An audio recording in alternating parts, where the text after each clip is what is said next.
here, but before we do, there was an announcement here, a very important announcement. On this page here it says Tejas. Lunch on your piece of paper you have that has a schedule. It says where you're going to lunch.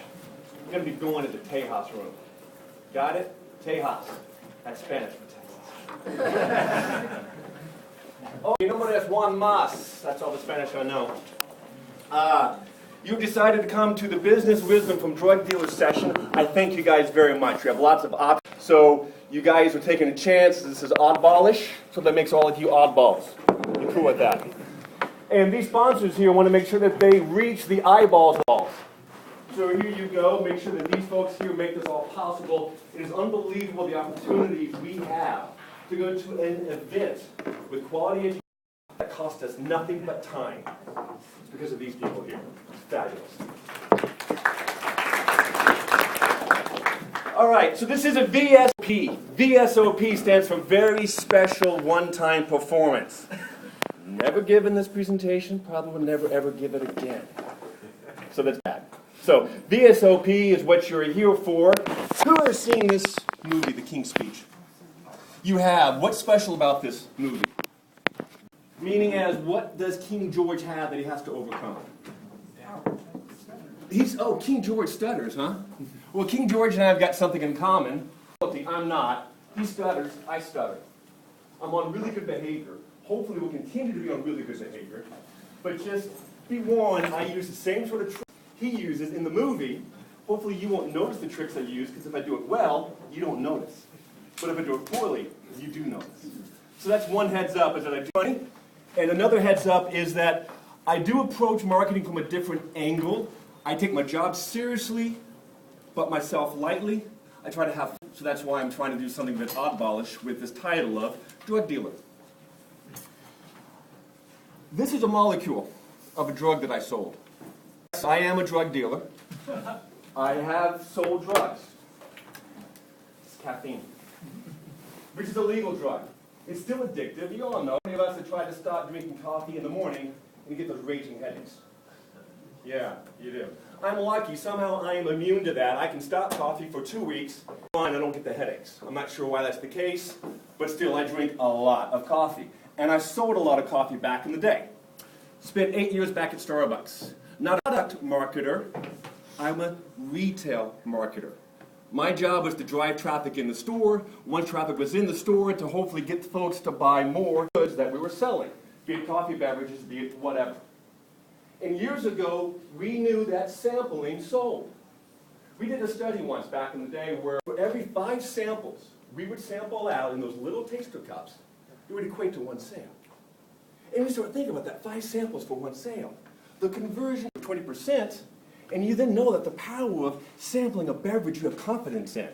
Knowing that, that's why you sometimes go into Starbucks and they go, would you like to sample a new mocha latte? And sometimes you say no, sometimes you say yes. But clearly they knew if they got 5 people to try it, 1 person's going to buy it. And that person's going to probably like it and buy it again and again. That is, of course, a old school tactic that a lot of people use. And back when I was wanting to learn more sampling, yes, I picked up this book back in about 2000 called Dealing Crack.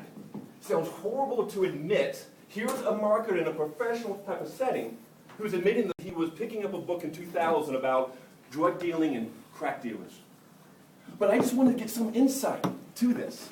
And I did learn some things, and I applied some of those. And a couple years ago, I saw this movie, American Gangster, which is A, it's a brilliant movie, and B, it's a brilliant business-minded movie. Today's presentation is going to share tidbits from both of those deals. One a book, one a movie. Who here has read this book, Rework? Probably glad this is the great crowd to read this book. In there, they have a whole section talking about drug dealers. Whole section, 2 pages. And they say that we should spend more time being like them. Because they say that drug dealers, they make their products so good, so addictive, so can't miss, that giving customers a small free taste makes them come with cash in hand. Think about products you sell. You probably give out kibbles and bits. That's a drug term for giving out little samples. Knowing that you believe in your product and it's so good, people are going to come back and buy more. So they kind of tease a little bit about this, but we're going to go much deeper. And we're going to learn more business lessons from drug dealers. The sound here is not as good, but American Gangster. this is some background. Synopsis. Following the death of his employee and mentor, Bumpy Johnson, Frank Lucas establishes himself as the #1 importer of heroin in the Harlem district of Manhattan. He does so by buying heroin directly from the source in Southeast Asia, and he comes up with a unique way of importing the drugs into the United States. As a result, his product is superior to what is currently available on the street, and his prices are low. The New York Mafia ensures his position. American Gangster is also the story of a dedicated and honest policeman, Richie Rogers, heads up a joint narcotics task force with the federal government. The film American Gangster is based on a true story. Okay, so we're working on the sound here, so I do have a couple more typical bits coming up.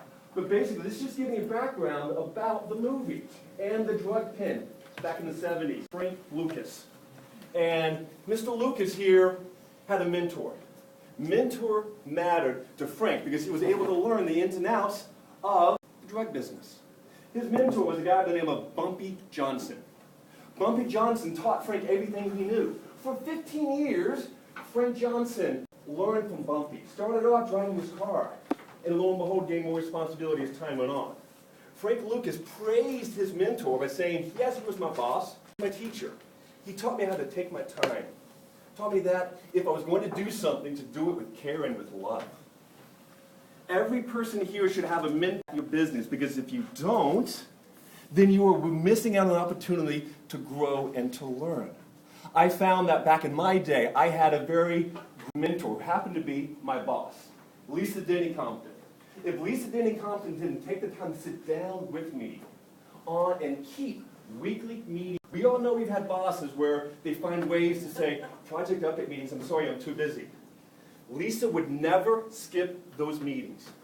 And I then passed people that I met with, would never skip an update meeting. Because that is a visible sign that you don't care about that person, or that you're too busy.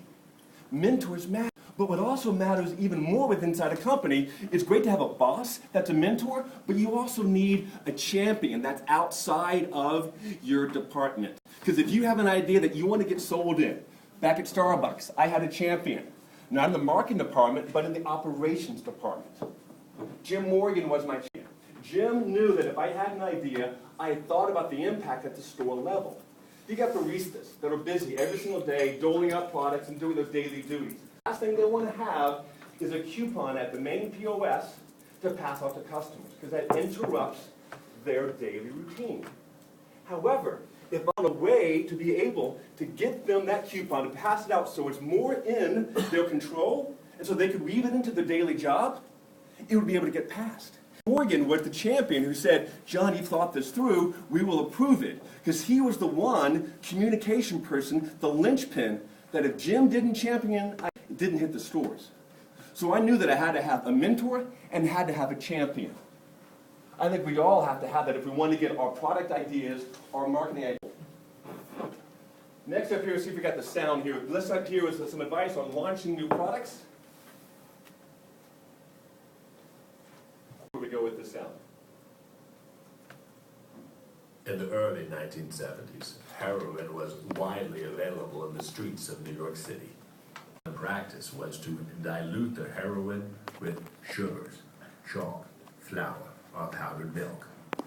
By diluting the heroin, dealers would significantly stretch their product inventory and maintain their high prices without upsetting their customer base. Customers have come to expect lower potency heroin as the only choice, despite a growing number of dealers. So Frank Lucas found a void in the marketplace. People were selling cheap stuff. He wanted to sell higher quality stuff. He knew that the only way for him to really make a dent in a crowded marketplace was to be better than anyone else. Jack Welch sums this up in one line, and it's brilliant. If you don't have a competitive advantage, don't compete. Why waste your time if your product is only good enough? Don't. Waste your time to make the product as good and as unique as you possibly can.